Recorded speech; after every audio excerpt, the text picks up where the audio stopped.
Chapter 10. The First Joke in Other Matters. It was, of course, the lion's voice. The children had long felt sure that he could speak, yet it was a lovely and terrible shock when he did. Out of the trees, wild peoples stepped forth, gods and goddesses of the wood. With them came fauns and satyrs and dwarves.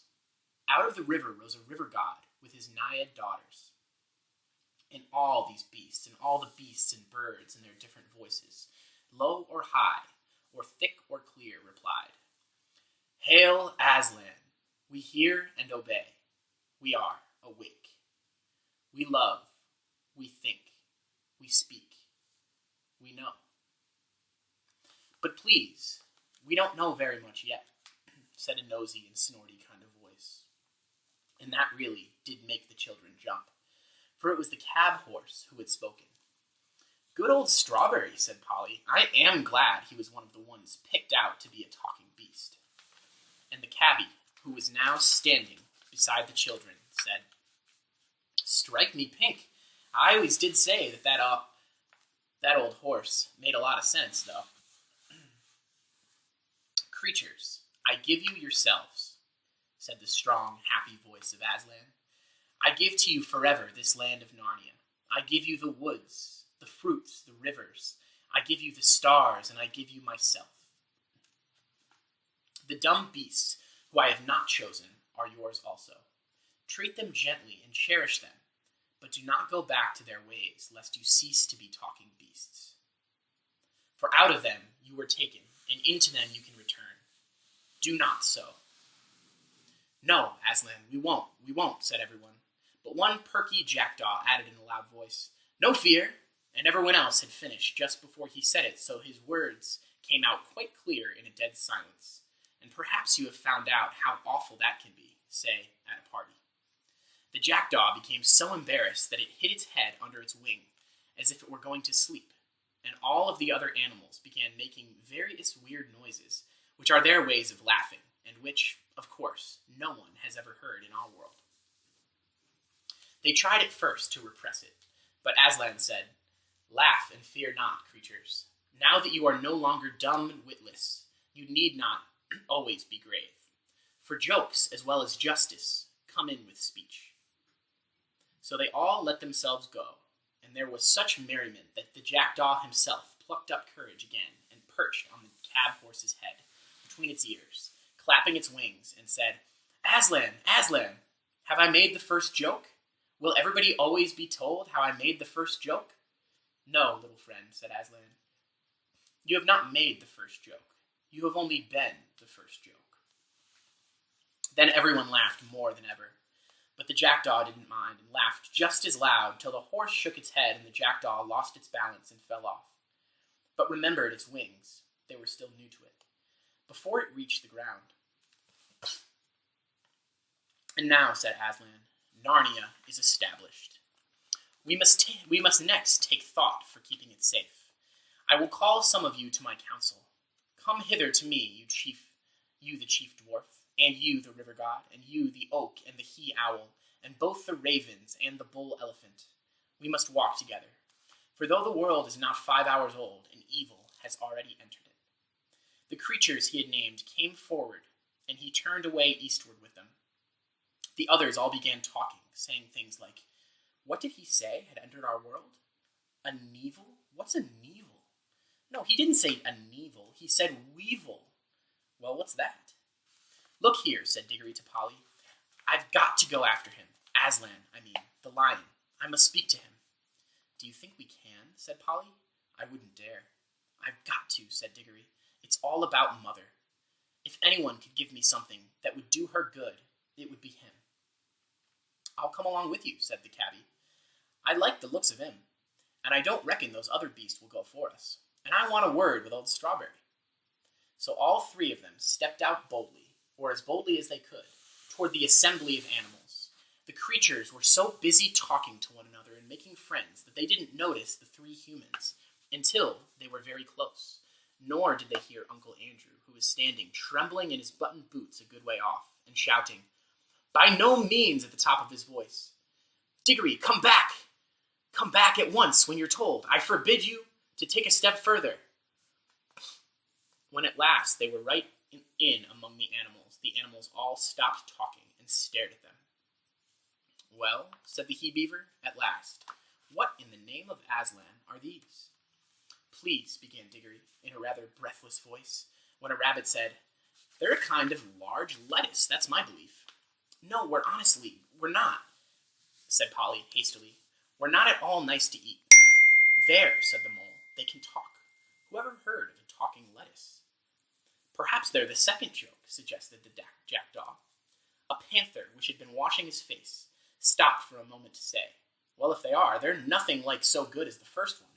At least, I don't see anything very funny about them. It yawned and went on with its wash. Oh, please, said Diggory, I'm in such a hurry. I want to see the lion. All this time, the cabby had been trying to catch Strawberry's eye. And now that he did, now, Strawberry, old boy, he said, you know me. You ain't going to stand there and say as you don't know me. What's the thing talking about, horse? Said several voices. Well, said Strawberry very slowly, I don't exactly know. I think most of us don't know much about anything yet. But I've had a sort of idea I've been a thing like this before. I've a feeling I lived somewhere else, or was something else, before Aslan woke us up a few minutes ago. It's all very muddled, like a dream. But there were things like these three in the dream.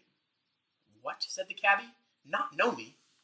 Me, what used to bring you a hot mash of an evening when you was all out of sorts? Me, what rubbed you down proper? Me, what never forgot to put your old cloth on you if you was standing in the cold? I wouldn't have thought of it. I wouldn't have thought it of you, Strawberry. It does begin to come back, said the horse thoughtfully. Yes, let me think now. Let me think. Yes, you used to tie a horrid black thing behind me and then hit me to make me run. And however far I ran, this black thing would always be coming rattle behind me. We've had our living to earn, see, said the cabby. Yours the same as mine. And if there hadn't been no work and no whip, there'd have been no stable, no hay, no mash, and no oats. For you did get a taste of oats when I could afford them, which no one can deny. Oats, said the horse, pricking up his ears. Yes, I remember something about that. Yes, I remember more and more. You were always sitting up somewhere behind, and I was always running in front, pulling you in the black thing. I know I did all the work. Summer, I grant you, said the cabby. Ought work for you and a cool seat for me. But what about winter, old boy, when you was keeping yourself warm and was sitting up there with my feet like ice, and my nose fair pinched off me with the wind, and my hands that numb I couldn't hardly hold the reins?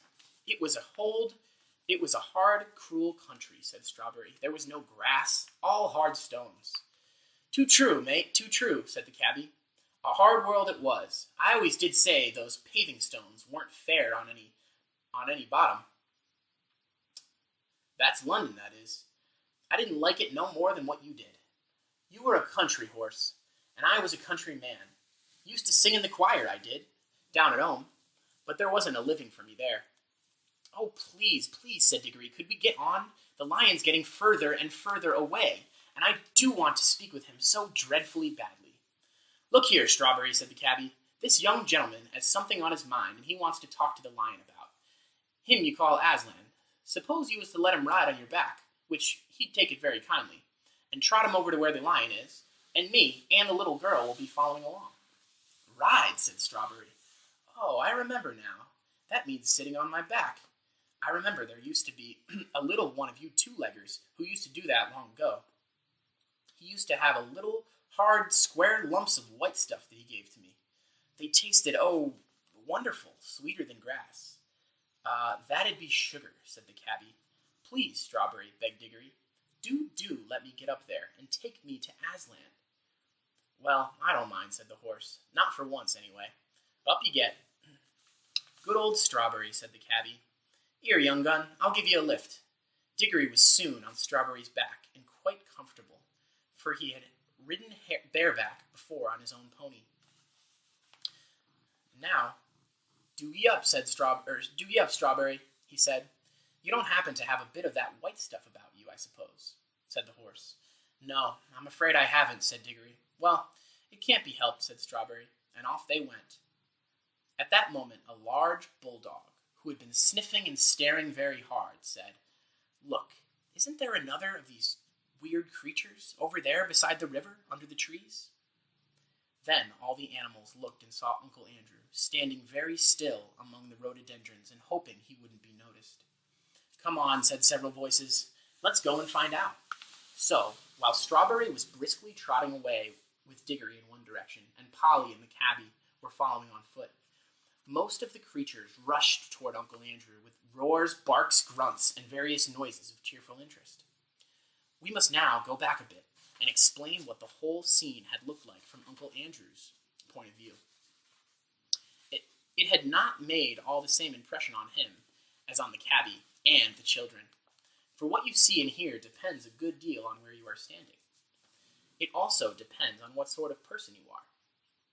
Ever since the animals had first appeared, Uncle Andrew had been shrinking further and further back into the thicket.